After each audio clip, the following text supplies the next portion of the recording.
বাংলাদেশের রাজনীতিতে এখন গুরুত্বপূর্ণ হয়ে উঠছে একটা শব্দ। কি সেই শব্দ? মব।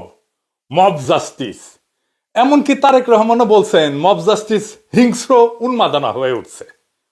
আমি তারেক রহমানকে অনুরোধ করব, আপনার সময় মূল্যবান আমি জানি, তাও আমার ভিডিওটা দেখবেন এবং নিজেকেই প্রশ্ন করবেন কথাটা আপনার বলাটা ঠিক হয়েছে কিনা। মব শব্দটা বাংলাদেশের মিডিয়াতে কখন আসে জানেন? কে আনে? 23শে আগস্ট 2007 দিল্লি স্টারে। কি হয়েছিল সেই 23শে আগস্ট এটা বোঝা দরকার। তাছাড়া আমরা এই শব্দটা কিভাবে রাজনৈতিকভাবে ব্যবহার হচ্ছে এবং ভবিষ্যতে এই শব্দটা কি সমস্যা তৈরি করতে পারে সেইটা আমরা বুঝতে পারবো না। আসেন এটা আমরা একটু বুঝে দেখি। আজকের তরুণরা হয়তো জানেন না, 2007 সালের 11ই জানুয়ারি 111 সরকার প্রতিষ্ঠা হয়, যেন বাংলাদেশকে হাসিনার মাধ্যমে ইন্ডিয়ার হাতে তুলে দেওয়া যায় উপঢৌকন হিসাবে। 111 ছিল ইন্ডিয়া আর আমেরিকা প্রযোজিত বাংলাদেশের এক অন্ধকার রাজনৈতিক অধ্যায়। এর মাধ্যমেই শুরু হয় হাসিনার ফ্যাসিবাদ। 2007 সালের 20শে আগস্ট ঢাকা বিশ্ববিদ্যালয়ের ছাত্রদের সাথে সেনা সদস্যদের কথা কাটাকাটি হয় খেলার মাঠে। এর ফলশ্রুতিতে একজন ছাত্রকে সেনা সদস্যরা মারধর করে। এই ঘটনা দ্রুত ক্যাম্পাসে ছড়ায় পড়ে। ছাত্ররা বিক্ষোভে ফেটে পড়ে। তারা দায়ী সেনা সদস্যের ক্ষমা চাওয়ার দাবি জানান, কিন্তু তাদের দাবি সুরাহা না হয়, কর্তৃপক্ষ যথাযথ পদক্ষেপ না নেওয়ায় পরিস্থিতি জটিল আকার ধারণ করে। ছাত্রদের এই স্বতঃস্ফূর্ত আন্দোলন ক্রমেই বেগবান হতে থাকে এবং শিক্ষকেরাও তাদের সাথে একাত্মতা প্রকাশ করে। দাবানলের মতো সারা বাংলাদেশের শিক্ষা প্রতিষ্ঠানগুলোতে ছড়ায় যায় এই আন্দোলন এবং তার সাথে সাথে জনতারাও যুক্ত হয়, ঠিক একইভাবে 2024-এর জুলাই আগস্ট বিপ্লবের মতো। ছাত্রদের শান্তিপূর্ণ আন্দোলনে আইন শৃঙ্খলা রক্ষাকারী বাহিনী, বিশেষ করে পুলিশের বল প্রয়োগের ফলে পরিস্থিতি ভয়াবহ রূপ নেয়। সারা দেশ ফুঁসা ওঠে, ঠিক বর্ষা বিপ্লবের মতোই একই ঘটনা একই রকম ভাবে ঘটছিল। সব সরকারি স্থাপনা একের পর এক আগুন লাগায় দেয় বিক্ষুব্ধ ছাত্র জনতা। এই ছবিটা সেই সময়ের এক আইকনিক ছবি। এভাবে আর্মি পলাইছিল। পুলিশ আর্মি পলায় ছাত্র জনতার মাইর খাইয়া এই সংঘাত চলে 23শে আগস্ট পর্যন্ত। 23শে আগস্ট কারফিউ আর জরুরি অবস্থা জারি করা হয়। এই আন্দোলনের মূল চালিকা শক্তি ছিল ছাত্র শিবির। এই যে খমিনি হেসান আছে না, আমার মুন্ডুপাত করে কিছুদিন পর পর ফেসবুকে, ওই ছিল একজন নেতা ওই আন্দোলনের, তখন শিবির করত। এই 23শে আগস্ট জরুরি অবস্থা জারি কইরা ঝাঁপায় পড়ে আর্মি আর পুলিশ ছাত্রদের উপরে রাত্রিবেলা। ওই দিন ডেইলি স্টার এই মব সংক্রান্ত নিউজ করে।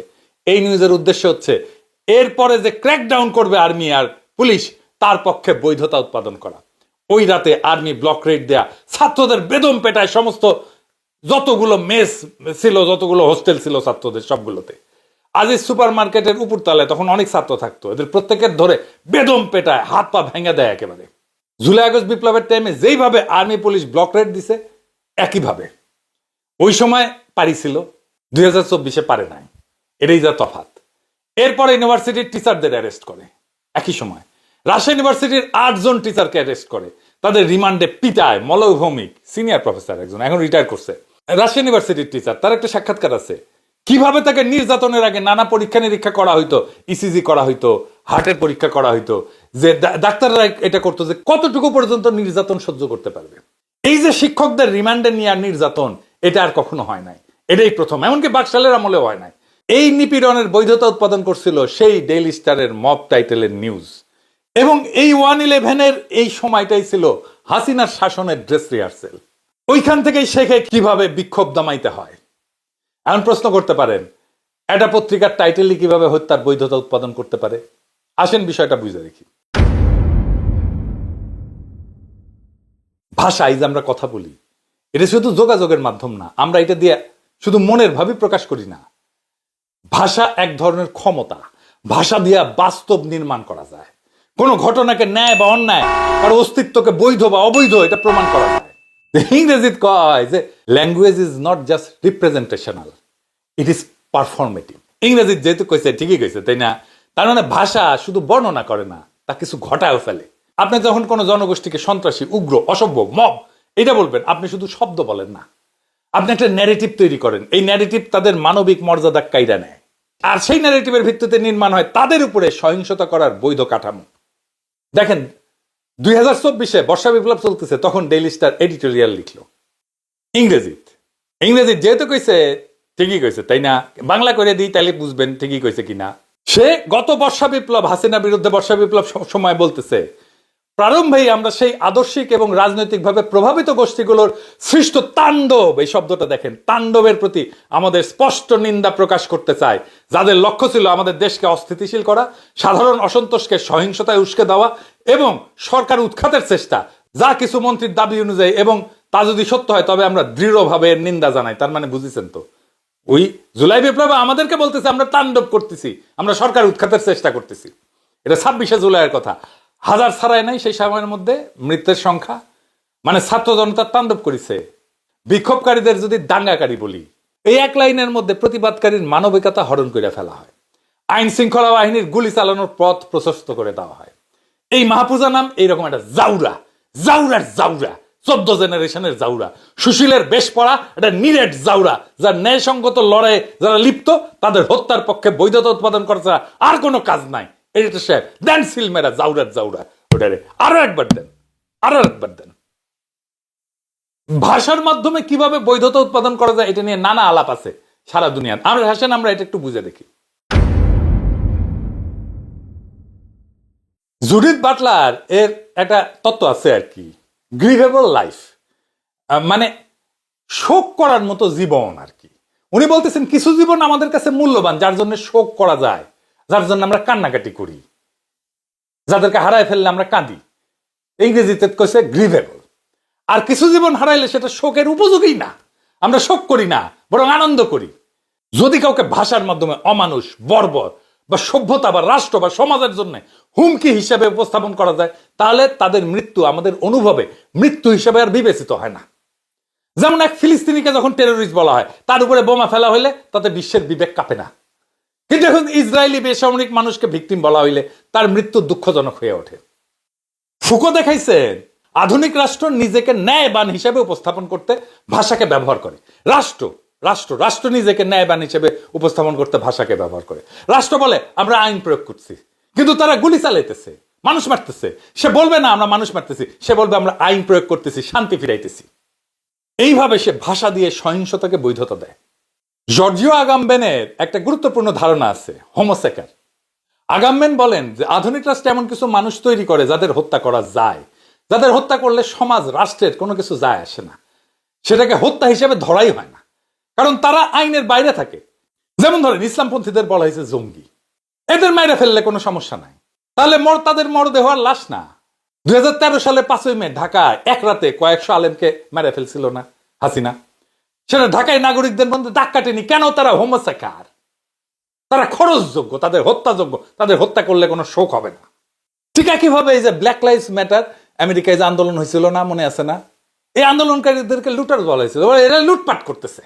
আর ক্যাপিটাল হিলে যে ট্রাম্পের গুন্ডারা যে দখল করছিল, ভাঙচুর করছিল, মাইকধর করছিল, গোলাগুলি রক্তারক্তি করছিল, ওদেরকে প্যাট্রিয়ট বলা হয়। তা আমরা সবাই বলি যে রাষ্ট্র গুলি চালায়, পুলিশ লাঠি চালায়, ট্যাঙ্ক নামে, কিন্তু খুব কম মানুষ বোঝে যে এই সহিংসতা শুরু হয় আসলে একটা নিরীহ শব্দ দিয়ে। এই মব, এইটা দিয়ে শুরু হচ্ছে সহিংসতা। উস্কানিদাতা, দুষ্কৃতিকারী, রাষ্ট্রবিরোধী শহীদ আমিনের নিথর দেহ যখন ওই রায়টকারের উপর থেকে ফেলে দিচ্ছে না পুলিশ, তখন বলতেছে না দুষ্কৃতিকারী, বলতেছে না, মনে আছে না? তখন কিন্তু ছেলেটা বেঁচে ছিল। এইসব শব্দে লুকায় থাকে ট্যাঙ্কের আওয়াজ, গুমের নিঃশব্দতা আর গুলির শব্দ। ভাষা কখনো নিরপেক্ষ না। ভাষা হলো রাষ্ট্রের সবচেয়ে সূক্ষ্ম অস্ত্র। এই ভাষার এই ব্যবহারের কাজ করে 4টা ধাপে। প্রথমত তাকে লেবেল করে, একটা ছাপ্পা মেরা দেয়, উগ্রপন্থী, দেশদ্রোহী, মব। 2 নাম্বার, তার মানবিক মুখশ্রীটাকে খুলে নেয়, এরা মানুষ না পশু, এরা ক্যান্সার, এদের নির্মূল করতে হবে। 3 নাম্বার, ভয় উৎপাদন করে, বলে এরা আমাদের সমাজটাকে ধ্বংস করে দেবে। 4 নাম্বার, ওর উপরে যে ভায়োলেন্সটা করবে, সহিংসতা করবে, সেই ভায়োলেন্সটাকে সে লেজিটিমাইজ করে, বৈধতা দেয়, তাদের বিরুদ্ধে শক্তি প্রয়োগ করা জরুরি। এভাবেই তৈরি হয় প্রতিপক্ষ হত্যার নৈতিক জায়গা তৈরির ভাষা। তো সাম্প্রতিক কালে মব বলা শুরু হইলো কখন? ওইটা তো 2007 সালে। আসেন এটা একটু খুঁজে দেখি। এটা শুরু হয় সেপ্টেম্বরে। আপনি খালি দেখেন মব কি, মব জাস্টিস কি, এটা নিয়ে মিডিয়াগুলো পিএইচডি করা শুরু করেছে। এডিটর সাহেব একটু দেখান না, এক এক করে ঠাস ঠাস করে ফেলবেন আর দেখাবেন। আর প্রথম আলো দেখান, ওই যে কতগুলো ছাপিচ্ছে দেখেছেন মব নিয়া। 2 দিন আগে শফিককে জিজ্ঞেস করেছে সাংবাদিক মব নিয়া সরকার কি করতেছে? তখন এই সাংবাদিকের নাম মুক্তাদির, নিউজ 24 এর সাংবাদিক। কালের কণ্ঠ, ডেইলি স্টার, বসুন্ধরা গ্রুপের সাংবাদিক। শুনেন আগে কথাটা। আপনি মবটা কি, তৌহিদি জনতা কি, এগুলো একটু আমাকে এক্সপ্লেন করেন। আমি প্রত্যেকটা এক্সপ্লেন করতে পারবো আপনাকে। হ্যাঁ হ্যাঁ প্লিজ বলেন। যে গোষ্ঠী ডেইলি স্টারের সামনে যে কোরবানি দেয় বা গরু জবাই করে তাদেরকে মব বলছি। ওর চেহারা দেখায়নি, কথা শোনা গেছে। ও কাছে ডেইলি স্টারের সামনে গরু জবাই যারা দিছে তারা মব। বসুন্ধরা আর প্রথম আলো মিলে গেছে, দেখেছেন? এখন এই হারামজাদা ওই ডেইলি স্টারের সামনে গরু ফেলে জব করলে এটা মব হয় কেমনে? ওটা কি ডেইলি স্টারের বাপের জায়গা যে ওখানে গরু ফেলে জব করা যাবে না? ওর সামনে তো 1000 গরু জব করা হবে এরপরে। এবার আসেন দেখি মব শব্দটা আসলে কাদের ব্যবহার করা শব্দ, কে আসলে ব্যবহার করা শিখাইছে এদেরকে, এদেরকে কারা শিখাইছে, তাহলেই বুঝবেন কার সাথে কার টিকি কোথায় বাধা আছে। এই মব শব্দটা হিন্দুত্ববাদীদের তৈরি শব্দ, ইন্ডিয়া তৈরি করছে।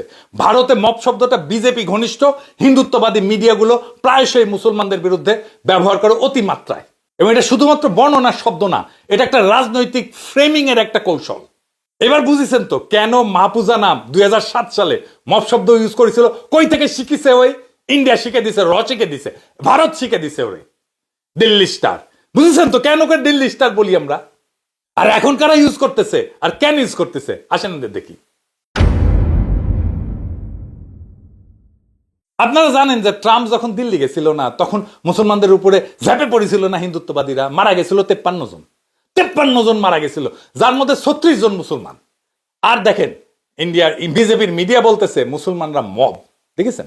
তারপরে এই যে সিএফজে রিপোর্ট, তারা বলতেছে একজন হিন্দু প্রত্যক্ষদর্শী অভিষেক শর্মার বরাত দিয়া যে মুসলমান মব এটা করছে। এই রিপোর্টের কোথাও পাবেন না হিন্দু মব কথাটা আছে। মারা গেছে মুসলমানরা বেশি আর মব মুসলমান। আবার এখানে দেখেন করছে যে মুসলিম মব অ্যাটাক করলে পুলিশ ডেকআপ পাওয়া যায় না, দেখেছেন? 5ই আগস্ট থেকে ইন্ডিয়ার হিন্দুত্ববাদীরা আমাদেরকে জিহাদি মব বলতেছে। যে দেখেন ওই জিনিসটা নিচে এই বাংলাদেশের হিন্দুত্ববাদীরা মোদির ফুয়াগুলা, মোদির পাঁচাটা কুত্তাগুলা এটা নিচে মুসলমানদের জিহাদি মব বলে। দেখেন, আর শুধু তাই না, ওরা জিহাদি মব বলে একটা আলাদা ক্যাটাগরি করছে, হিন্দুত্ববাদী পোর্টালে আলাদা ট্যাগ করেছে, দেখেছেন? ইউকেতে মারা খেলে ওরা বলে মব বলে মুসলমানদেরকে, দেখেছেন? তার মানে বুঝেছেন তো মব কি জিনিস? বাংলাদেশের সাধারণ মুসলমান হইতেছে মব। এবার বুঝেছেন তো? আপনি মব ভায়োলেন্স বলে গুগলে সার্চ দেন, এডিটর সাহেব দেন না সার্চ, টপ স্টোরি দেখেন বাংলাদেশের সব, দেখেছেন? এটা হিসাবে যে মোর স্টোরিজে ক্লিক করেন না, হ্যাঁ দেখেন 10টার মধ্যে 7টা বাংলাদেশের। তার মানে সাকসেসফুলি সে তার ন্যারেটিভ তৈরি করে ফেলেছে। যে ন্যারেটিভ সে তৈরি করেছিল জঙ্গি বইলা, ইসলামিক টেরোরিস্ট বইলা, সেই ন্যারেটিভ সে তৈরি করে ফেলছে মব বইয়া। এখন মারবে সেও, এখন মারা শুরু করবে। এখন মব ন্যারেটিভ তৈরি করার প্রয়োজন কেন হইল? ওই যে হুদারে ধরিছে না, গলার জুতার মালা দিছে, মুখে ধরে জুতার বাড়ি দিছে, তো তাদের তো পিটায় মেরে ফেলেন নাই। আমি সবাইরে বলতেছি, যারা আইন জানেন তাদেরকেও বলতেছি, আর ধরেন আমি যদি মতিউর রহমানকে পড়াশ পড়াশ করে থাপ্পড় মারি, আর মতিউর রহমান যদি ঘুরে উল্টা পড়লো নি, না না আমি করছি না যে এটা হবেই, কিন্তু হতেও তো পারে। বা ধরেন মাহফুজা নাম ওই সামনে গিয়ে দিলাম থুতু, আর আশেপাশ থেকে দিলা থুতু, না না এটা হবেই করছি না, কিন্তু হতেও তো পারে। তো ও তো ওই মামলা করবি যে আমাক থাপড়াইছে, করুক, আদালতে আমার শাস্তি কি হবি? 3 মাসের জেল হবি সর্বোচ্চ। তো আমি যদি 3 মাসের না আরামের থাক পারছি তাই, তাহলে তো মতিউর রহমানকে থাপড়ায় জেলে দেওয়া একটা গুড ডিল, তাই না? কিন্তু বাঙ্গ সুশীল প্রগতিশীলরা তো এই শাস্তিতে খুশি না, ওই যে মেরে ফেলবার চায় মব কইয়া আমাক। এখন অনেকে কবি যে দাদা আপনি সত্যি মতিউর রহমানকে থাপড়াইতে চান, পারবেন? হ্যাঁ, দেশে গেলে আমি ডেইলি রুটিন করে থাপড়াইতাম একজন একজন করে। লিস্টের উপরে থাকতো মতিউর রহমান আর মাহফুজা নাম। আমার লিস্ট আছে, হ্যাঁ, কাক কাক থাপড়ানো লাগবি, কে কে আছে লিস্টে? হ্যাঁ, আর ওই যে আর একটা আছে যে নাজমুল হাসান কলিমুল্লাহ, উকরা থাপড়ে না, ওই আবার নাকি অনারারি কর্নেল, ওই আর্মির নাকি, তো থাপড়ানো যাবি না। একটা মিলিটারি একটা সম্মান আছে না, ওর জন্য একটা AK-47 নিমু, তারপরে মাটির পেরে ফেলে না, ওর AK-47 এর নল ঢুকে দেবো, তারপর না না না না ট্রিগার টানবো না, ট্রিগার টানবো না, গোয়ার মধ্যে ঢুকে দিয়ে না ইনকে ইনকে ইনকে ইনকে করে ঘুরাইলাম। এই মাদারচোদের জন্য তো বন্দুকের গুলি খরচা করাটাই অবশ্যই। ওর সমস্যা তো কুরকুরে নি, ওর জন্য স্পেসিফিক থেরাপি এটাই। 1 টিকিটের 2 ছবির মতো আমরা ক্ষুদ্রকালে দেখতাম আর কি, বুঝছাও? এটাও 1 টিকিটের 2 ছবি, ওর কুরকুরে নিও কমলো, আমিও না মজা পেলাম, বুঝছাও?